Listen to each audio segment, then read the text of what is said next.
আসসালামু আলাইকুম। সন্ধি পড়ি। জফলা থাকলে এই জফলা থাকলে হবে রস্বীকার। জফলা থাকলে রস্বীকার। অপরদিকে কার থাকলে হবে আ। কার থাকলে হবে আ। যেমন অভ্যাস,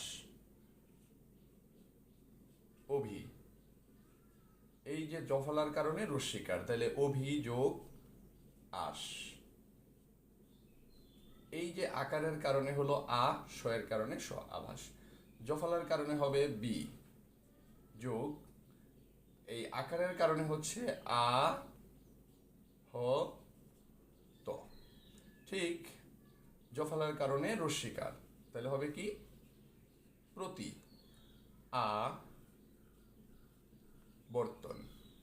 এই যে আকারের কারণে আ আর বর্তন, জফলার কারণে রস্বীকার, তাহলে হবে অতি।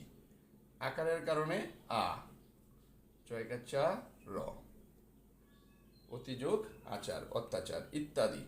জফলার কারণে রস্বীকার, তাহলে কি হবে ইতি। এই আকারের কারণে হচ্ছে আ দয়রেশিকার দি, আদি। ঠিক বেঘাত। জফলার কারণে রস্বীকার বি যোগ আকারের কারণে আ, ঘয়াকার ঘা তো আঘাত। তাহলে এই যে এভাবে কিন্তু আমরা খুব সহজে সন্ধি বিচ্ছেদ করতে পারি। যে প্রত্যেকটাই জফলার কারণে হচ্ছে রস্বীকার, তাহলে অভি, আর আকারের কারণে হচ্ছে আ স, আবাস। জফলার কারণে রস্বীকার বি, তারপর আকারের কারণে হচ্ছে আ হত, প্রত্যাবর্তন। জফলার কারণে রস্বীকার প্রতি, আর এই আকারের কারণে হয়েছে আ বর্তন। ওকে। জফলার কারণে রস্বীকার অতি, আকারের কারণে আ চয়কাচারো আচার ইত্যাদি।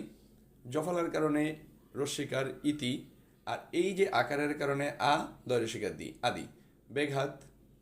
জফলার কারণে রস্বীকার বয়রেশিকার বি, আকারের কারণে আ, ঘয়াকার ঘা তো আঘাত।